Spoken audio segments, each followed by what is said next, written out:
Good morning, everyone. Ma'am, good morning. How are you? Ma'am, good We morning. are fine, ma'am. What about you? I am also fine. बेटा आज के session में chapter 6 के प्रश्नोत्तर पे हम discuss करेंगे। Yes, ma'am. इस सेशन में आप लोगों को बातें भाषा की इस पे डिस्कस हुआ था ना? Yes, ma'am. हाँ, Yes, ma'am. तो चलिए आज हम डिस्कस करेंगे पहले बातों बातों में। हुआ था कि नहीं हुआ था ये? हाँ अमन, Ma'am, बातों बातों वाले क्वेश्चन पे डिस्कस हुआ था कि नहीं पिछले सेशन में? no, ma'am.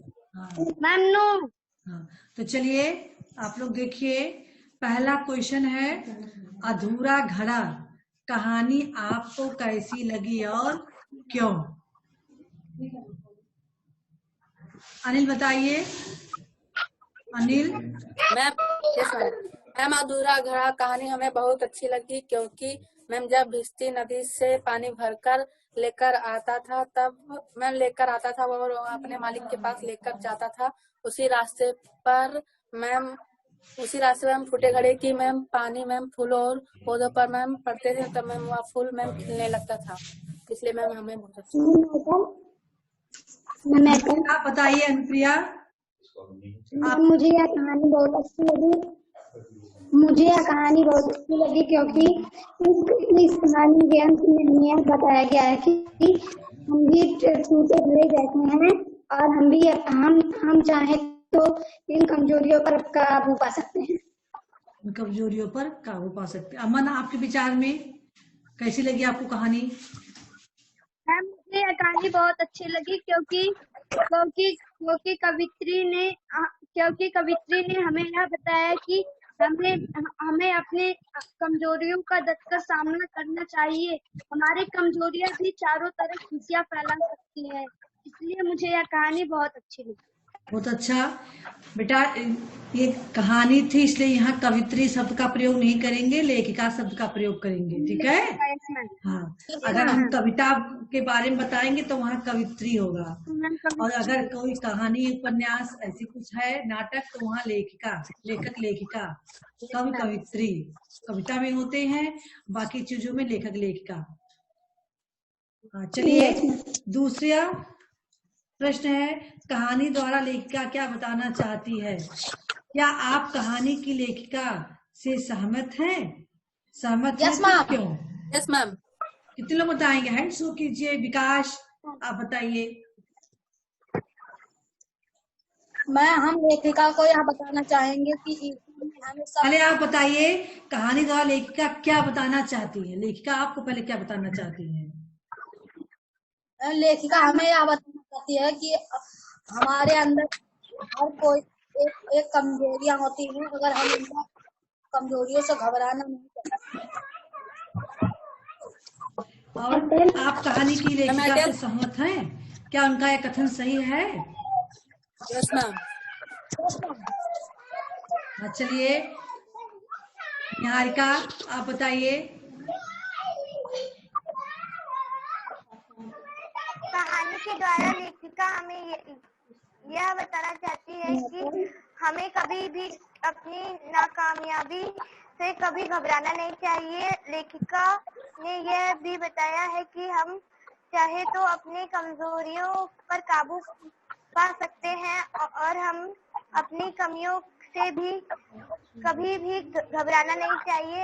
हाँ, मैं लेखिका से सहमत हूँ। सहमत हूँ। अनुप्रिया, आप बताइए। इस कहानी में लेखिका हमें यह बताना चाहती हैं कि हमारे अंदर भी एक कमियां होती हैं जिन पर हम काबू पा सकते हैं। और मैं लेखिका की तरफ से सहमत हूँ क्योंकि हमें एहसास होना चाहिए कि हमारे अंदर भी एक कमियां हैं और उसके बावजूद भी हम चारों ओर खूबसूरती फैला सकते हैं और खुशियां फैला सकते हैं। बहुत अच्छा। रुचि, रुचि, आप मेरी आवाज सुन पा रही हो? रुचि, रुचि ज्वाइन कर रही है लेकिन मैडम नेटवर्क कवरेज से शायद बाहर है। नहीं, नो मैम, मैं रुचि, मंदिर। रुचि, हाँ चलिए। हाँ, सौरभ कनौजिया आप बताएंगे, आप लेखिका के विचारों से सहमत हैं? मैम, यस मैम, मैं कहानी द्वारा लेखिका हमें यह बताना चाहती है कि मैम हमें हम सब में कुछ कमियां दी है। मैम हम सब टूटे घड़े जैसे हैं, पर हम चाहे तो इन कमजोरियों पर काबू पा सकते हैं। हमें कभी भी अपनी कमियों से घबराना नहीं चाहिए। हमें एहसास होना चाहिए कि हमें क्या कमियां हैं और उन कमजोरियों के बावजूद हम अपने चारों खूबसूरती फैला सकते हैं, खुशियां बांट सकते हैं। बहुत अच्छा बेटा, बहुत अच्छा। चलिए अगला क्वेश्चन है, कहानी का मुख्य बिंदु क्या है? यानी किस बिंदु को, किस चीज को कहानी दर्शा रही है? हैंड शो कीजिए सभी लोग जिनको पता है। चलिए विकास बताएंगे। विकास, कहानी का यह मुख्य बिंदु है कि हम हमारे अंदर एक कमजोरियां हैं। अमन आप बताएंगे क्या है बिंदु? कहानी का मुख्य बिंदु यह है कि भगवान ने हमारे अंदर कोई न कोई कविता दी है और कोई न कोई कमियां दी हैं। हम भी एक टूटे घड़े की तरह है। लेखिका हमें इस कविता से यही बताना चाहता है। कविता नहीं, कहानी से। यानी घड़े के केंद्र बिंदु मानकर वह हमें बताना चाह रही है। जैसे घड़ा अधूरा है, ऐसे ही हमारे भी अंदर अगर कोई कमियां है, केंद्र बिंदु घड़ा को मानकर वो हमें बताना चाह रही हैं कि अगर हमारे अंदर कोई कमी है तो उस कमियों पर काबू पाके और हम अपने चारों तरफ खुशियां बांट सकते हैं, खुशबू फैला सकते हैं अपनी अच्छाइयों से, अपनी कमजोरियों पे काबू पा सकते हैं, है ना? अपनी कमी में ही अपनी मजबूती ढूंढ सकते हैं। और क्या, जो हमारे अंदर कमी है उस कमी को मजबूती में बदल सकते हैं। केंद्र बिंदु हम ही है। घड़े को केंद्र बिंदु बना के आप ये बताएंगे कहानी का मुख्य केंद्र बिंदु घड़े को मानकर हमें समझाया गया है। जिस प्रकार से घड़ा अधूरा था फिर भी उसने फूलों की सिंचाई की, खूबसूरती फैलाई, ऐसे ही हम भी अगर हमारे अंदर भी कोई कमी है उस कमियों को हम अच्छाइयों में बदल सकते हैं। कमजोरियों पर काबू पाके हम उसी कमजोरी में अपनी मजबूती ढूंढ सकते हैं और अपने चारों तरफ खुशियां फैला सकते हैं। ठीक है? Yes ma'am. हाँ। अस्मित आप बताइए, घड़े के काम पर रास्ते में खिलने वाले फूलों की क्या प्रतिक्रिया रही होगी? यानी घड़े जिस रास्ते से जा रहा था और रास्ते में फूल खिल रहे थे, उसकी क्या प्रतिक्रिया थी? अस्मित आप भी कुछ रिप्लाई कीजिए। मैं फूलों की बहुत अच्छी प्रतिक्रिया हो रही थी। मैं बहुत अच्छे से सारे फूल खिले थे। फूल, हाँ चलिए सचिन आप बताएं। मैम फूलों की यह प्रतिक्रिया थी कि वह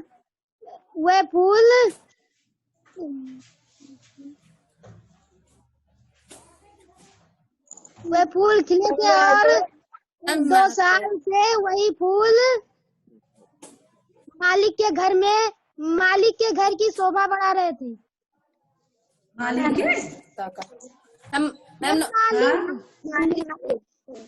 मालिक सौरभ बताइए। अभी आप तो रुचि, एक मिनट सौरभ, रुचि अभी आप तो पढ़ी नहीं होगी स्टोरी। अभी आप अधूरा घड़ा स्टोरी पढ़ी तो हो नहीं, है ना? हाँ, तो अभी आप जब पढ़ेंगे तभी ये क्वेश्चंस आपके समझ में आएंगे। ठीक है? एक बार आप जो है आज जाके खूब बढ़िया से अधूरा घड़ा कहानी को 2 बार 3 बार पढ़ के इस प्रश्नों को समझेंगे, ठीक है। क्योंकि आज ये क्वेश्चन का बातों में हम डिस्कस, मतलब कलम के सवाल डिस्कस कर ले रहे हैं। आज ये चैप्टर खत्म हो रहा है, इसके बाद हम बुक भी करवाएंगे, ठीक है। तो आप जब कहानी पढ़े रहोगी बेटा तो आप बुक भी आराम से कर सकोगी, ठीक है। Yes ma'am. और बुक है आपके पास? हाँ, अच्छा, चलिए सौरभ बताइए। सौरभ।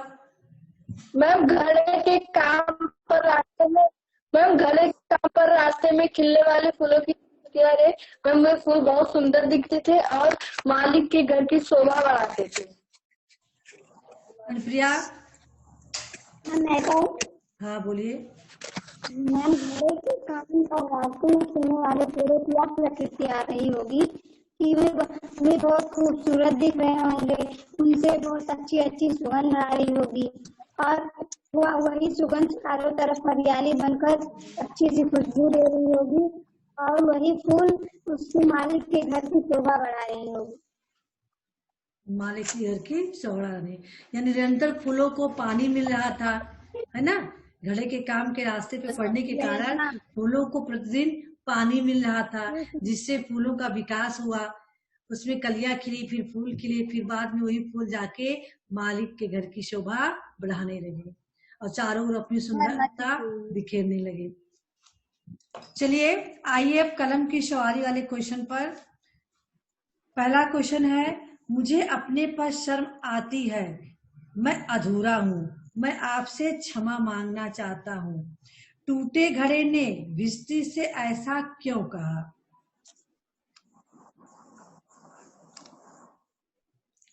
दिव्या, आप नहीं बताएंगी कुछ? दिव्या। चलिए अनिल बताइए। मैम टूटे घड़े ने कहा कि मुझे अपने पर शर्म आती है मैम, इसलिए कहा कि मैम जब मैं वहाँ भिश्ती मैम नदी से पानी भरकर लेकर जाता था मैम और वह मालिक के घर तक पहुँचते, मैम पहुँच जाता था मैम, तब तक वहाँ टूटे घड़े का पानी मैम आधा मैम बह जाता था और मैं बस। बताइए बेटा। अस्मित। मैम मुझे अपने पर शर्म आती है, मैं अधूरा हूँ, मैं आपसे क्षमा मांगना चाहता हूँ, टूटे घड़े ने भिश्ती से ऐसा इसलिए कहा क्योंकि वो टूटा था, जब वो भिश्ती नदी से पानी लेकर जाता तो मालिक के घर तक पहुँचने से पहले आधे से ज्यादा पानी रास्ते में ही गिर जाता था। तो आप लोग क्वेश्चन का आंसर लिखेंगे, तो प्रश्न तो आपने पूरा लिखेंगे, आंसर लिखेंगे तो आप लिखेंगे टूटे घड़े ने भिश्ती से ऐसा इसलिए कहा क्योंकि जब भिश्ती उसमें पानी भरकर मालिक के घर तक पहुंचाता था तो रास्ते में ही आधा पानी रह जाता था, इसी वजह से घड़े ने ऐसा कहा, ठीक है। अपना काम जो है पानी पूरा नहीं पहुंचा पा रहा था, इसलिए घड़े ने ऐसा कहा। चलिए इसको आपको लिखना है ना कलम की सवारी वाले क्वेश्चन, आज अभी आपको आज करके देने हैं ये होमवर्क में। Yes ma'am. दूसरा है, टूटे घड़े में कमी के बाद भी भिश्ती उससे दुखी क्यों नहीं था? हैंड्स अप कीजिए, पूछ रहे हैं, सबसे पूछेंगे। अभी देखिए आकांक्षा भी एक क्वेश्चन नहीं रिप्लाई की है, न दिव्या, 2 बच्चे ऐसे हैं जिन्होंने एक भी क्वेश्चन नहीं रिप्लाई किया। आकांक्षा आप बताएंगी, ऐसा नहीं चलेगा। बाकी लोग बता रही हैं, आप 2 लोग अभी तक नहीं क्वेश्चन बताई हो। दिव्या आप ही बताइए। सब लोग अभी चुप रहो, जो नहीं बताया उससे पूछने दो। दुखी नहीं हुआ क्योंकि उसे पता था कि यह घड़ा टूटा हुआ है और यह रंग बिरंगी फूल इसी की वजह से खिले हुए हैं। आकांक्षा बताइए।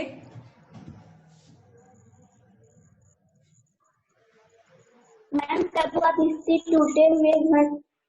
मैम बोलो, वही प्रश्न। टूटे घड़े में कमी के बाद भी भिश्ती उससे दुखी क्यों नहीं था? जब वह भित्ति टूटे हुए घरों से बोला, क्या तुमने ध्यान दिया कि रास्ते में वह सुंदर फूल केवल तुम्हारे रास्ते बेटा स्टॉप।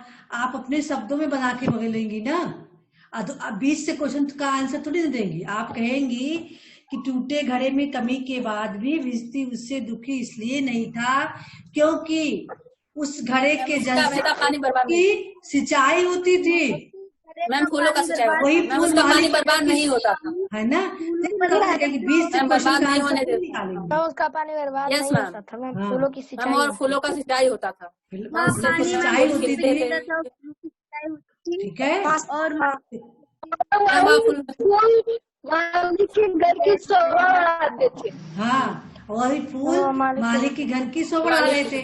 तो एक तो काम हो ही रहा था, पानी आधा पहुंच रहा था, लेकिन आधा पानी जो गिर रहा था उससे बहुत ही अच्छा काम हो रहा था। फूल सींचे जा रहे थे, वही फूल मालिक के घर की सुंदरता बढ़ा रहे थे। तो मैम इसलिए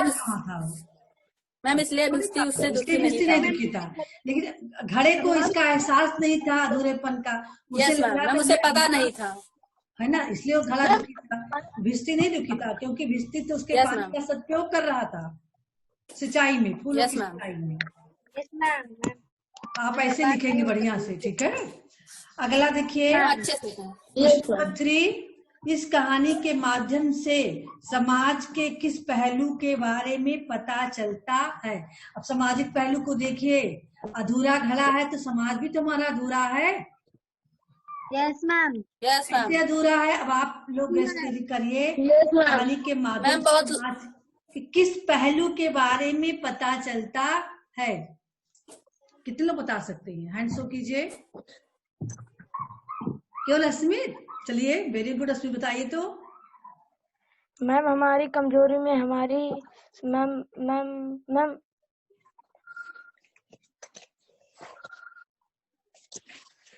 हमारी कमजोरी में हमारी मजबूती है। अमन आप बताइए। मैम इस कहानी के माध्यम से समाज के इस पहलू के बारे में पता चलता है कि हर इंसान के अंदर कोई ना कोई कमियां भी होती हैं, और वो कमियां समाज के लिए खुशहाल भी बन सकती है। अगर हम चाहे तो उन कमियों को समाज के लिए खुशहाल भी बना सकते हैं। हम अपने कमियों की पूर्ति भी कर सकते हैं। अगर हम चाहें तो अपने मेहनत और लगन से हम अपने अंदर की कमियों की पूर्ति भी कर सकते हैं। बहुत अच्छा बेटा, बहुत अच्छा आपने उत्तर दिया। हाँ प्रिया आप बताइए। इस कहानी के माध्यम से समाज के किस पहलू के बारे में पता चल रहा है कि सभी के अंदर एक न एक कमियां होती हैं, और वो कमियां दुनिया में खुशहाली सभी के लिए खुशहाली बन सकती हैं, अगर वे अपनी मेहनत और लगन से इस कमी को सुधारना चाहें तो। और कोई बताएगा? देखिए समाज में, ठीक है, समाज में बहुत सारे व्यक्ति हैं तो शारीरिक रूप से परिपूर्ण है। कमी तो सब में होती है, इसको आप लोग जान रहे हो।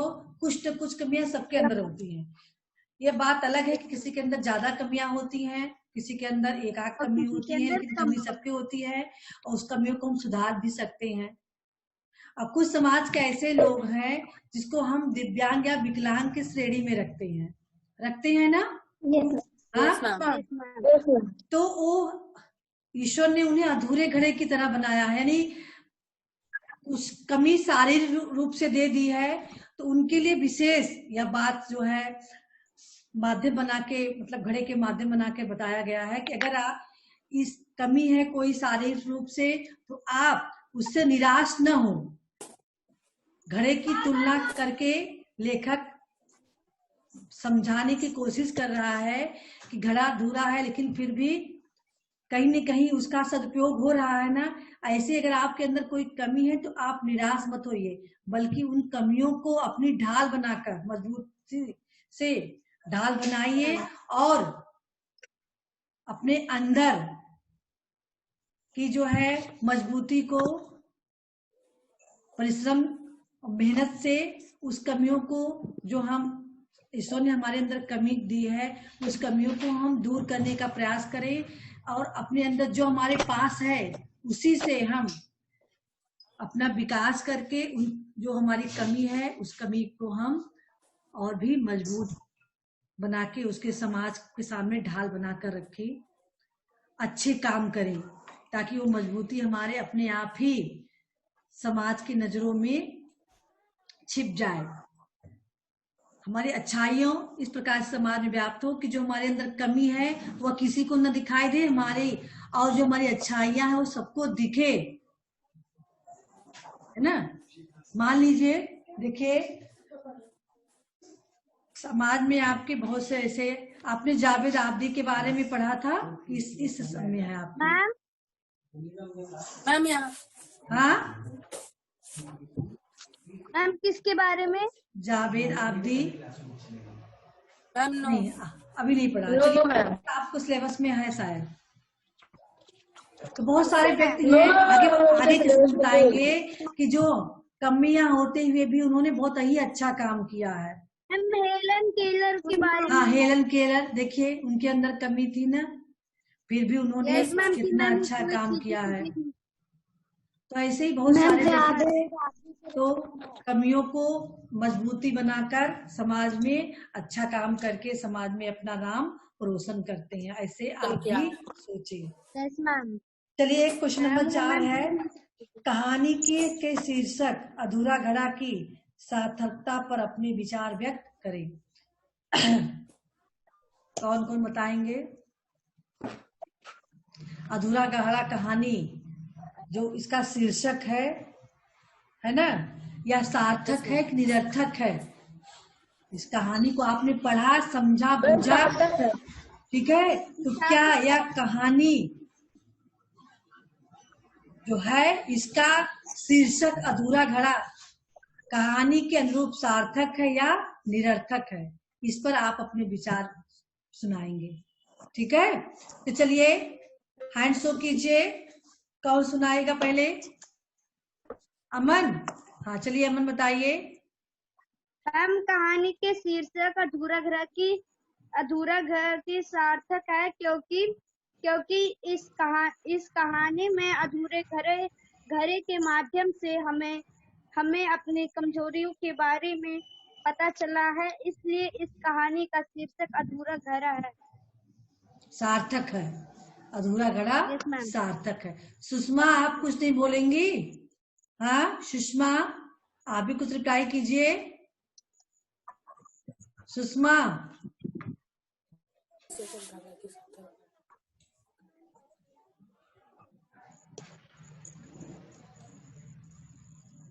सुषमा ऑन द माइक, आपकी माइक ऑफ है। हाँ चलिए बोलिए। Yes ma'am. बोलिए। पहले अपनी मोबाइल को आप थोड़ा ऊपर करके मोबाइल, हाँ थोड़ा मोबाइल ऊपर रखिए, फिर सामने आ जाए। हाँ बस बोलिए।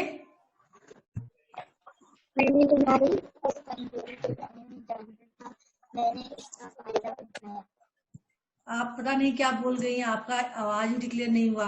चलिए अनुप्रिया आप बताइए।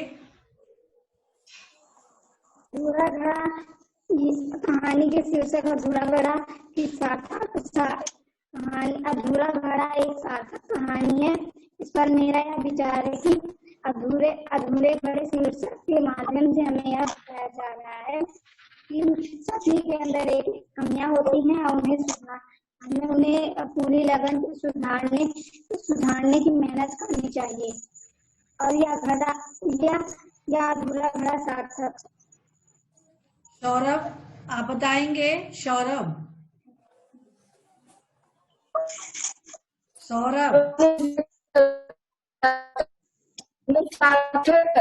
क्योंकि मैम इस कहानी में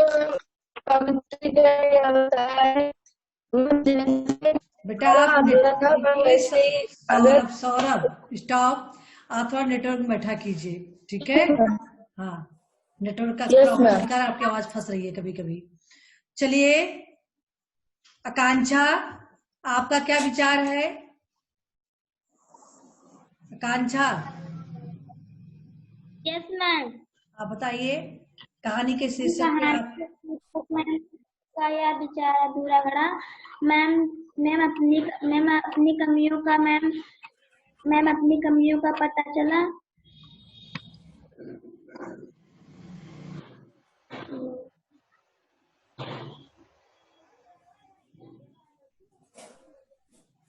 चलिए दिव्या बताइए दिव्या।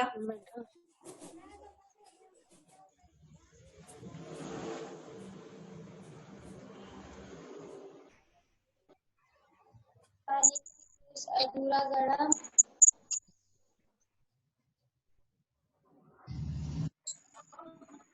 बताइए बेटा, कुछ तो बोलिए दिव्या। अपने विचार आप व्यक्त कीजिए कहानी के ऊपर। क्या विचार है आपका?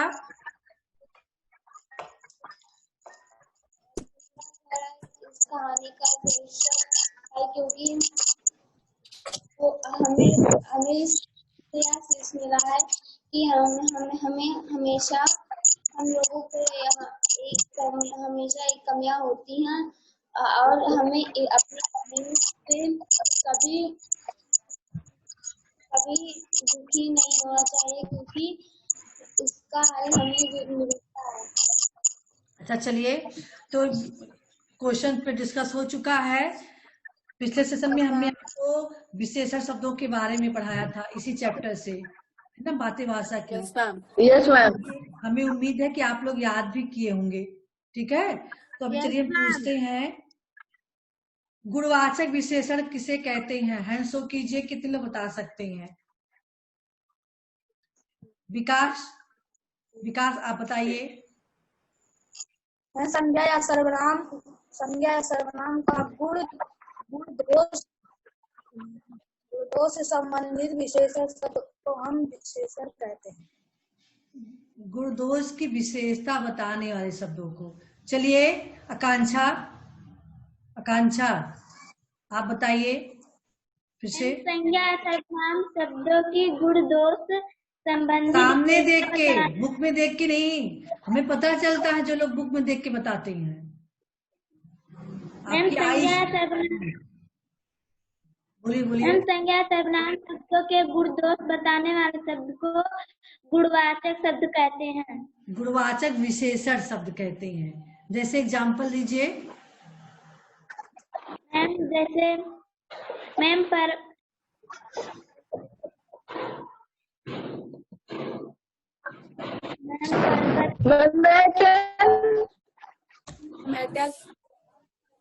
सबसे पूछते हैं अभी, बुक का एग्जाम्पल तो नहीं देना है, अगर एग्जाम्पल आपको देना पड़ेगा कोई भी चीज का। जो यहाँ बुक में एग्जाम्पल है उसको आप नहीं देंगे। चलिए निहारिका आप बताइए। निहारिका बेटा, आप लोग हैंड डाउन कर लीजिए, हम सबसे पूछेंगे अभी। आपका हैंड हो। छोटा बच्चा। विकास आप बताइए, गुणवाचक विशेषण किसे कहते हैं? आप संख्यावाचक बताइए। अभी आपने बताया था ना गुणवाचक, अब संख्यावाचक बताइए। मैम जो संज्ञा या सर्वनाम की संख्या बताते हैं उन्हें हम संख्यावाचक विशेषण कहते हैं। जैसे मैम जैसे चार। हाँ बोलिए, कोई भी संज्ञा सब बोलिए। मैम 3 गाय। हाँ, कुछ किताब। हाँ चलिए वेरी गुड। कुछ गाय, कुछ किताब, 4 गाय, 5 पेन, 10 आम, है ना। संज्ञा सबसे पहले संख्यावाची शब्द लग जाए। चलिए अगला है, परिमाणवाचक विशेषण किसे कहते हैं? हमें बताएंगे। अस्मित। मैम संज्ञा या सर्वनाम के नाप तोल की विशेषता बताने वाले शब्द परिमाणवाचक विशेषण कहलाते हैं। जैसे मैम जैसे 2 किलो चीनी, 2 लीटर तेल। मैम दाल। अतुल अतुल आप बताइए संकेतवाचक विशेषण क्या है? अतुल। संज्ञा शब्द के पहले लगाकर उसकी विशेषता बताते हैं, संकेतवाचक सर्वनाम कहलाते हैं। सर्वनाम की सार्वनामिक विशेषण संकेतवाचक विशेषण या सर्वनामिक विशेषण कहलाती हैं। जैसे मैम वह लड़का वहाँ जा रहा है।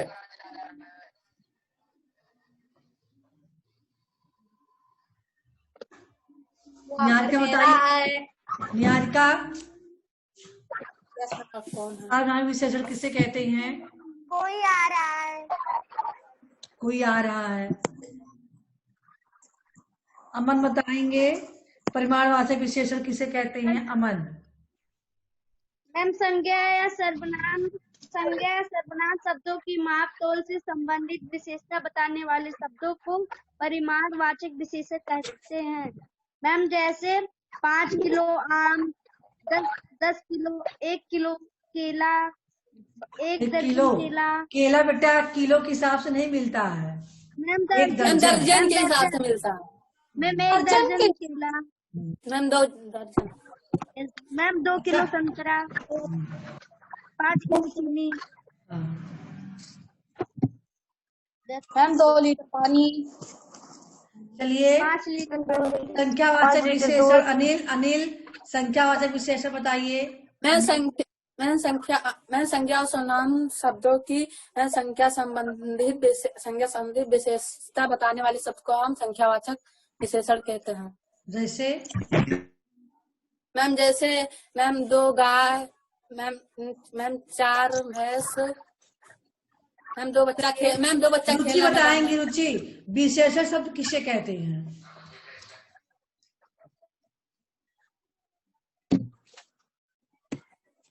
संज्ञा सर्वनाम की विशेषता बताने वाले शब्दों को विशेषण शब्द कहते हैं। जैसे एग्जाम्पल मीठा आम, मोटा पेड़। मीठा मोटा पेड़, ये आपका विशेषण का एग्जाम्पल, गुणवाचक विशेषण का एग्जाम्पल हो गया। ठीक है, गुण है ना, मोटा पेड़ मीठा आम, ये दोनों का गुण बता रहा है, इसलिए हम इसको गुणवाचक विशेषण के अंतर्गत रखेंगे। क्यों अनुप्रिया? रखेंगे। अनुप्रिया गुणवाचक विशेषण किसे कहते हैं? अनुप्रिया संज्ञा सर्वनाम के शब्दों के गुण दोष संबंधित विशेषता बताने वाले शब्दों को गुणवाचक सर्वनाम विशेषण कहते हैं। जैसे कि खट्टा आम।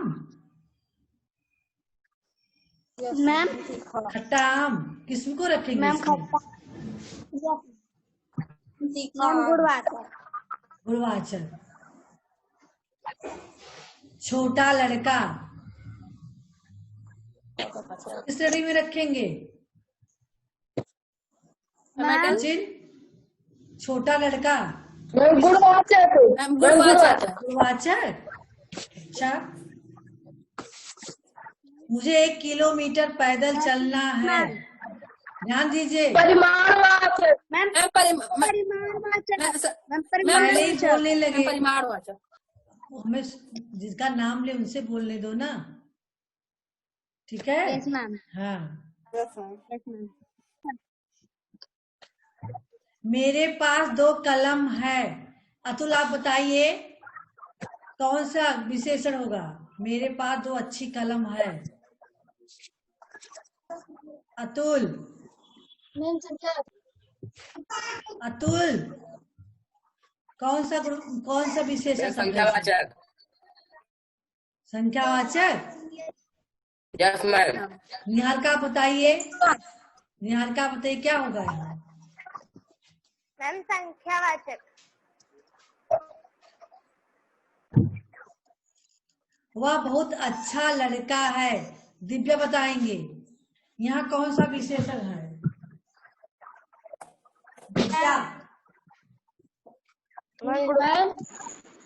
Yes ma'am. Ma'am no ma'am Divya से पूछ रहे हैं। दिव्या रुचि बताइए रुचि। गुडवाचक। हाँ मैम रॉन्ग। गुणवाचक। Ma'am no. अमन बताएंगे। मैम परिविशेषण। मैम प्रविशेषण। हाँ प्रविशेषण इसमें कौन सा है बेटा? मैम बहुत। यस मैम बहुत। हाँ बहुत अच्छा। बहुत। दोनों बोल रहे हैं Yes, ना? ma'am. Yes ma'am. तो अच्छा ma'am, विशेषण है, वो Yes, अच्छा की ma'am. विशेषता बहुत अच्छा है। बहुत क्या है? प्रविशेषण। मैम परिवेश। यहाँ आपने विशेषण के साथ प्रविशेषण भी तो पढ़ा है। Yes yes ma'am. Ma'am. Yes ma'am. तो चलिए बेटा देखिए, आज का होमवर्क आपका कलम की सवारी के 4 क्वेश्चन हैं, सवारी। है ना? यस कलम मैम। की सवारी में जो 4 Yes, क्वेश्चन ma'am. हैं, Yes, इसे ma'am. चारों को आप लिखकर भेजेंगे आज, या तो 2 आज भेजिए, 2 कल भेज Yes, ma'am. दीजिएगा। Yes ma'am. Yes ma'am. हाँ मैम 2 आज 2 कल भेजेंगे। मैम 2 आज 2 कल। मैम 2 आज 2 कल। मैम 2 आज भेजेंगे 2 कल। Yes 2 ma'am. आज और 2 कल। यस मैम अच्छा ठीक रहेगा। है। और फिर अगले Yes, ma'am. सेशन में हम आपको बुक बी के बारे में समझाएंगे, बुक बी में क्या करना है आपको। ठीक रहेगा? Yes ma'am. Yes ma'am. Yes, ma'am. Ma'am देखिए कुछ लोग होमवर्क नहीं करते हैं, मैम करते हैं। मैम करते हैं। कुछ लोगों का मैम, होमवर्क करते पूरा हैं। नहीं आता है। तो बेटा आप लोग करते हैं। होमवर्क बराबर भेजते हैं। कीजिए। मेरा आता है। मैम डेली भेजते हैं। न समझ में आया हो रुचि, उसको आप पूछिए, मैम ये चीज नहीं समझ में आ रहा है, उसको हम बता दे। Yes ma'am. इसमें इस कहानी में इस प्रश्न का जो डिस्कस हुआ है, कितने लोग हैं जिसको समझ में नहीं आया है कोई क्वेश्चन, उसको फिर से रिप्लाई कर दे। बताइए मैम सारा कौन सा समझ में आ क्वेश्चन है गया। जो नहीं समझ में आया है? ध्यान मैम दीजिए। सारा समझ में आया। हाँ मैम सारा सारा समझ में आ समझ गया। में। समझ में आ गया है सारा ना? Yes yes ma'am. मैम। तो ठीक है, आप लोग का डालिएगा। इसको तो आप लोग करके भेजे थे ना? हाँ सारा। Yes, ma'am. Yes ma'am. Ma'am करके भेजे थे। मैम करके भेजे थे। ठीक है बेटा, तो आज का सेशन बेटा हम यही एंड करते हैं, क्योंकि मेरा समय हो चुका है सेशन का। तो फिर आप लोग देखिए, पढ़ने के साथ साथ लर्निंग वर्क इसको आप करते रहिए। Yes ma'am. जब आप लिखिए तो उसको याद भी कीजिए। इतना समझिए कि हमें जो लिखने को दिया गया है उसके साथ हमें वो याद भी करना है। Yes ma'am. तो लर्निंग Yes, के ma'am. साथ साथ आप लोग करते रहिए। ठीक है? Yes, ma'am. पूछना है? No, ma'am. Ma'am no. Bye everyone. Ma'am good bye. Bye, ma'am.